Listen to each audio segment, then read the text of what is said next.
Oke, selamat pagi semuanya. Semangat pagi untuk aktivitas kita semua. Mudah-mudahan semua dalam kondisi yang sehat. Mudah-mudahan semua dalam kondisi yang terbaik untuk mengakses video pembelajaran yang saya sajikan ini. Oke, kita akan mencoba follow up dari aktivitas perkuliahan Business to Business Marketing, di mana sebelumnya kita mempelajari chapter 15 yang berkaitan tentang Advertising and Sales Promotion in Business to Business Marketing. Nah, dalam pertemuan kemarin, sebelumnya kita telah membahas bahwa yang namanya business to business marketing ini bisa menggunakan promotional tools berupa advertising, berupa sales promotion, sampai kepada special event seperti exhibition ataupun trade show yang kemarin kita bicarakan. Namun, dari itu semua, yang menjadi penting, yang menjadi end of the funnel-nya, yang menjadi akhir dari corongnya sebelum melakukan closing sales, itu adalah yang namanya personal selling. Di mana dalam personal selling ini, kemarin kita telah bahas bahwa yang namanya personal selling ini adalah melengkapi aktivitas dari promotional tools yang dilakukan sebelumnya. Bisa saja informasi yang didapatkan melalui advertising. Informasi awalnya didapatkan melalui iklan-iklan yang kita lihat, iklan-iklan yang customer lihat, gitu ya. Kemudian yang sebagai pemicu ingin mencari tahunya bisa didapatkan dari yang namanya sales promotion yang kita lakukan. Kemudian customer datang melalui proposalnya, customer datang melalui permintaannya, requestnya, komunikasinya kepada kita, dan kita follow up melalui personal selling. Nah, aktivitas personal selling di sini adalah melengkapi dari promotional tools yang kita lakukan tadi. Melalui personal selling, kita melakukan aktivitas komunikasi yang lebih interaktif, komunikasi yang lebih dua arah. Tadi informasi awalnya datang dari advertising, dari sales promotion yang lain, dan lain sebagainya, tapi yang menjadi pintunya, gateway-nya gitu ya, gerbangnya itu adalah personal selling. Dari personal selling ini kita memberikan konfirmasi dan informasi-informasi cross check yang semakin memperkuat keinginan customer untuk melakukan pembelian terhadap produk-produk kita. Nah, itu adalah pentingnya personal selling khususnya dalam aktivitas pemasaran B2B yang sangat mendepankan interaksi hubungan yang sangat dalam gitu ya, itu karakteristik B2B yang sering kita ingat gitu. Oke, berikutnya kita coba cek mengenai LO-nya gitu ya. Oke. Di sini sebagai pengantar disebutkan bahwa personal selling is the most important demand stimulating force in the business marketer promotional mix. Jadi yang namanya personal selling itu adalah sebuah hal yang sangat penting untuk menciptakan stimulating demand yang dapat menstimulasi permintaan dalam business to business marketing gitu ya. Ketika tadi promotional mix-nya sudah bagus, advertising-nya, kemudian sales promotion sudah bagus, maka yang namanya menjadi penting itu adalah aktivitas dari personal selling-nya. Di sini dilakukan yang namanya personal selling sebagai demand stimulating. Kita perkuat lagi nih dalam komunikasi interaksinya. Dalam konfirmasi yang dilakukan oleh personal selling, kita perkuat lagi sehingga customer itu terstimulasi demand-nya sehingga melakukan pembelian gitu ya. Through the sales force, the marketers link the firm total product and service offering to the needs of business customer. Nah, melalui sales force katanya yang namanya marketers itu dihubungkan gitu ya. Marketers itu dihubungkan terhadap needs of business customer. Needs dari business customersnya apa? Itu akan dihubungkan oleh sales force. Sales force itu akan menginformasikan yang namanya total product and service. Sehingga yang namanya needs of business customersnya dapat mampu dipenuhi oleh perusahaan kita. Gitu. Nah, teman-teman, dari chapter 16 ini teman-teman harus mendapatkan beberapa insight gitu ya, harus mendapatkan beberapa informasi tambahan berkaitan dengan business to business marketing. Yang pertama adalah the role of personal selling in relationship marketing strategy. Teman-teman harus mendapatkan insight mengenai peran dari personal selling gitu ya. Dalam aktivitas business to business, karakternya sangat mengedepankan relationship. Maka dalam sesi ini teman-teman akan sering mendengar kata yang namanya relationship marketing strategi, dan peran dari personal selling di sana seperti apa, teman-teman harus mendapatkan gambaran. Kemudian yang kedua, teman-teman harus mendapatkan insight dari skill and characteristic of high performing account managers. Teman-teman harus mampu mengidentifikasi karakteristik dari high performing account. Kemudian pengelolaannya seperti apa. Nah, nanti akan kita cek apa sih yang dimaksud dengan account gitu ya. Apa yang dimaksud dengan high performing account gitu ya, nanti akan kita cek. Dan yang ketiga adalah teman-teman harus mendapatkan insight tentang fungsi dari sales management, kemudian sifatnya seperti apa. Mungkin ini juga akan menjadi sebuah pengantar dalam mata kuliah manajemen penjualan yang mungkin nanti akan kalian ambil. Dan yang keempat, itu kita akan bicarakan mengenai selected managerial tools yang bisa diaplikasikan ke dalam Salesforce in B2B marketing gitu. Ya, jadi ini adalah 4 hal yang perlu teman-teman tangkap dalam chapter 16 mengenai personal selling in business to business marketing.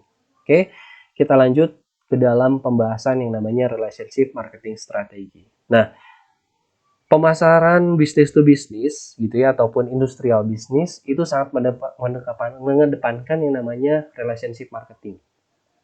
Kemudian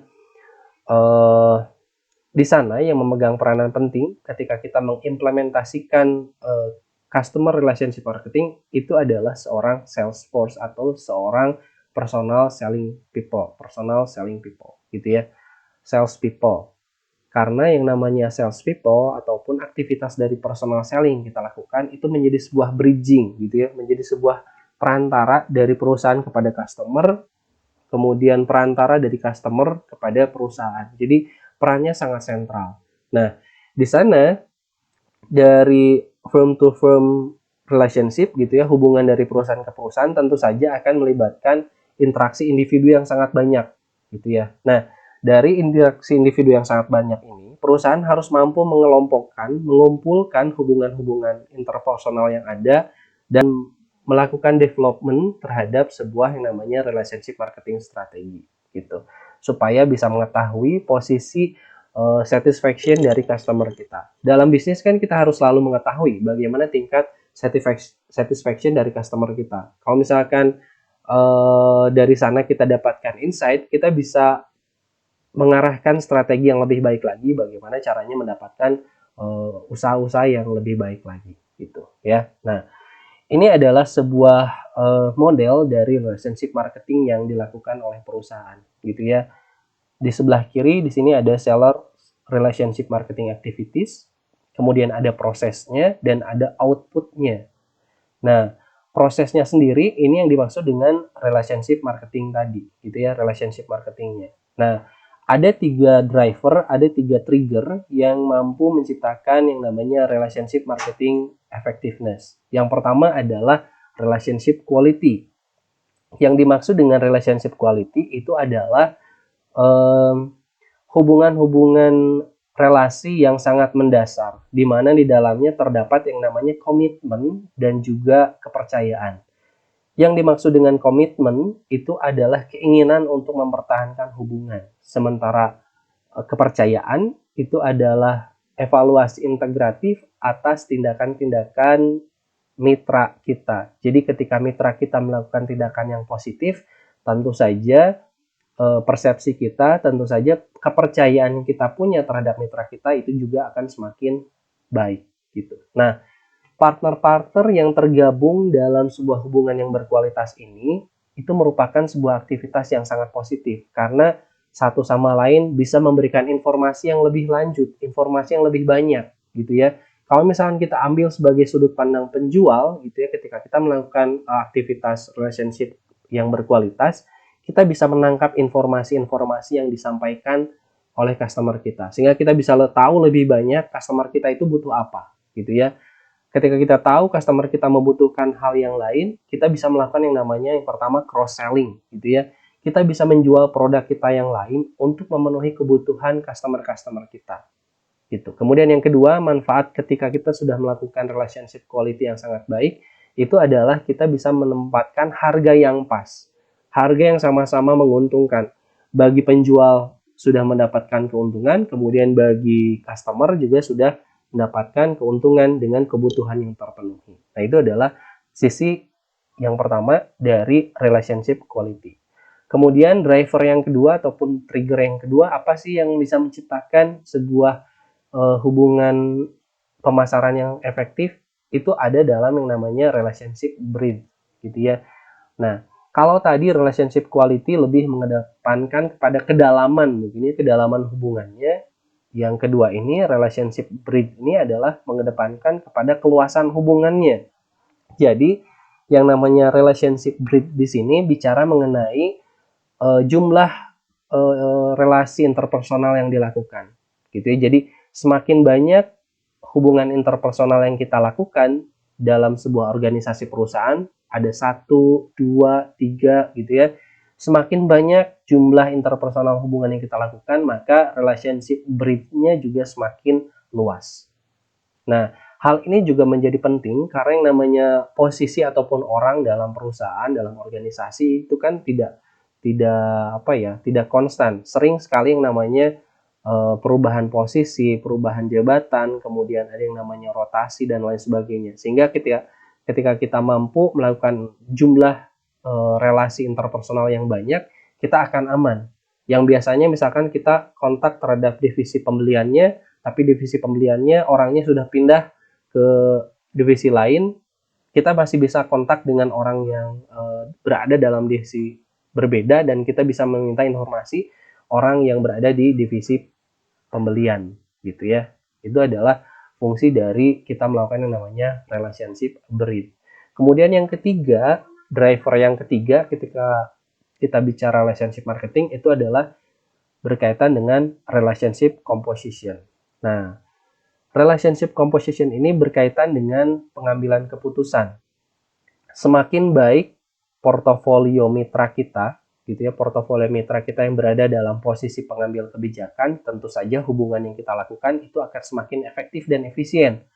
Karena segala informasi yang kita dapatkan dari mitra kita itu adalah informasi-informasi strategis karena dia berupa jabatannya seorang pengambil kebijakan atau pengambil keputusan. Jadi informasi yang kita dapatkan dari mereka, dari mitra kita yang portofolionya sebagai pengambil kebijakan itu adalah informasi-informasi strategis. Jadi itu juga sangat menguntungkan bagi kita. Nah, keuntungan lainnya ketika kita mendapatkan mitra portofolionya sebuah orang pengambil kebijakan, kita bisa mempengaruhi kondisi organisasinya.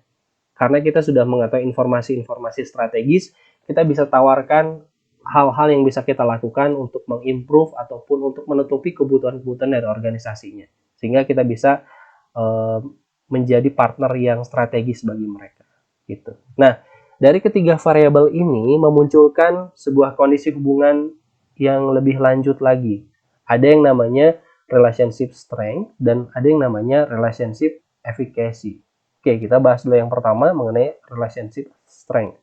Nah, ketika bicara relationship strength di sini kita bicara mengenai kekuatan dari hubungannya. Apa sih yang isi dari kekuatan hubungan? Isi dari kekuatan hubungan itu adalah adanya relationship quality dikali dengan relationship breadth. Quality-nya sudah bagus gitu ya, kedalamannya sudah bagus, kemudian keluasannya juga sudah luas. Berarti di sana akan terjadi yang namanya relationship strength. Gitu ya. Kekuatan dari hubungannya akan semakin kuat karena sudah dalam, begitu juga luas gitu. Kemudian yang kedua adalah relationship efficacy. Relationship efficacy ini adalah kemanjuran sebuah hubungan ataupun kemujaraban sebuah hubungan gitu ya. Jadi hubungan yang kita lakukan itu efektif dan efisien. Hubungan yang kita lakukan itu adalah mujarab. Gimana enggak mujarab? Karena yang pertama kualitinya sudah ada di sana, kemudian compositionnya juga sudah ada gitu ya. Orang-orang yang melakukan relasi dengan kita adalah orang-orang pengambil kebijakan, sehingga ketika kita melakukan suatu hal, suatu aktivitas yang di sana kita lakukan itu adalah aktivitas yang berkaitan dengan informasi-informasi strategis, sehingga yang kita lakukan akan semakin efektif dan efisien. Nah, ketika sudah terjadi variabel-variabel seperti ini dalam sebuah hubungan relasi, maka akan terjadi yang namanya effectiveness relationship gitu ya. Akan semakin efektif dan efisien dari aktivitas relasi yang kita lakukan, sehingga akan menambah kuat, menambah besar outcome yang dilakukan oleh yang namanya sales personal ataupun personal selling yang kita lakukan. Seller performance outcomes-nya akan semakin tinggi. Begitu. Dan ini adalah yang berkaitan dengan relationship marketing strategi dan peran dari personal selling-nya. Di mana yang namanya personal selling itu memegang peranan penting ketika kita bicara yang namanya relationship marketing strategi. Oke, berikutnya, nah, bagaimana caranya melakukan pengelolaan penjualan? Ya, berarti kita berangkat lagi ke awal, berangkat lagi ke dalam fungsi-fungsi manajemen, gitu ya. Mulai dari kita merencanakan, kemudian mengorganisasikan, melakukan penggerakan, pengarahan, kemudian melakukan controlling, sampai kepada evaluasi yang kita lakukan terhadap sales tersebut, gitu ya. Nah, kemudian ketika bicara tentang SDM-nya, tentu saja yang namanya sales management juga sangat penting di sana. Karena sales management berkaitan dengan sales force yang sangat powerful. Bagaimana caranya kita menciptakan seorang sales force yang sangat powerful? Itu mulai dari kegiatan selecting, training, deploying, sampai kepada motivating sales personnel harus kita lakukan. Gitu. Nah, itu masuk ke dalam sebuah fungsi-fungsi sales management. Kemudian hal lain yang menjadi perhatian penting dalam sales management function itu adalah yang pertama, organizing the personal selling effort. Gimana caranya menambah effort, menambah impact dari aktivitas personal selling yang dilakukan. Nah, jawabannya yang namanya business marketers itu can organize the sales force by geography, product, or market. Jadi untuk memperbesar dampak dari aktivitas personal selling, bisa kita lakukan pengelolaannya berdasarkan geografi, berdasarkan produk, atau berdasarkan pasarnya itu sendiri. Yang pertama berdasarkan geografi. Yang namanya perusahaan bisa melakukan organisasi dari kewilayahan. Misalkan ini wilayah Pulau Jawa dihandle-nya oleh tim A. Kemudian Pulau Sumatera itu dihandle oleh tim B. Dan berikutnya. Kemudian yang kedua yang bisa dilakukan organizingnya berdasarkan produk, gitu ya. Ini adalah produk-produk yang lebih mengarah kepada suku cadang, ini dihandle oleh tim A. Kemudian produk-produk yang berkaitan dengan produk komplementer itu akan dihandle oleh tim B, gitu ya. Kemudian yang ketiga berdasarkan market field-nya, kita bisa bagi berdasarkan industri yang menjadi sasaran kita, apakah industri finansial gitu ya, apakah industri manufaktur ataupun industri yang lain. Kita juga bisa bagi berdasarkan market segmen kita. Kemudian yang kedua yang menjadi penting dalam sales management function itu adalah key account management. Gitu. Apa yang dimaksud dengan key account? Akun kunci itu apa sih? Nah, akun kunci itu adalah customer-customer yang sangat penting bagi perusahaan kita. Nah, di sini disebutkan many business marketing firm find that a small proportion of customers is account for major share. Gitu. Jadi disebutkan bahwa yang namanya perusahaan itu kadang ada yang namanya proporsi kecil dari customernya, katakanlah 20% customernya justru itu memberikan major shares, itu justru memberikan profit yang sangat tinggi. 20% customernya menghasilkan profitable yang sangat tinggi. Nah, itu adalah key account gitu ya bagi bisnis kita. Itu adalah akun kunci bagi bisnis kita dan harus kita kelola. Jangan sampai kita kehilangan akun kunci kita dan kita harus kelola. Bagaimana cara mengelolanya? Biasanya ada beberapa strategi. Dalam buku ini disebutkan strategi yang bisa dilakukan adalah yang pertama menggunakan unique value proposition. Kemudian melakukan yang namanya customer prioritization.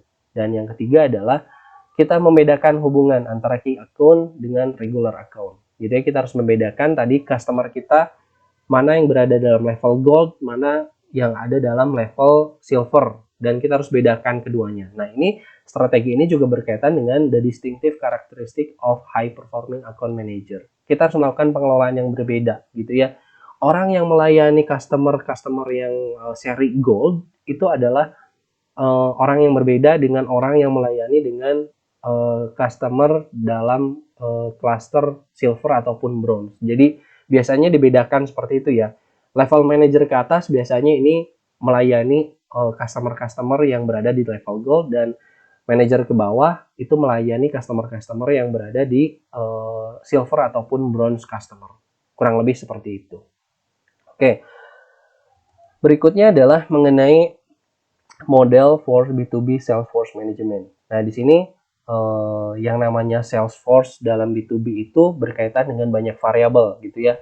Ketika keputusan di satu variabelnya salah, itu akan berdampak kepada variabel-variabel yang lain. Nah, buku ini memberikan rekomendasi terhadap beberapa yang bisa dilakukan dalam Salesforce Management in B2B market. Yang pertama adalah deployment decision facing sales organization gitu ya. Seperti apa yang harus kita lakukan dalam development decision-nya di sini disampaikan dalam tabel 16.2. Kemudian bagaimana dengan territory sales response-nya juga disajikan dalam tabel 16.3 gitu ya. Nah, teman-teman untuk melengkapi pengetahuan dalam Salesforce Management in B2B ini, tentu saja teman-teman harus membaca lebih lengkap buku textbook yang disediakan, kemudian juga mencari referensi-referensi yang lain.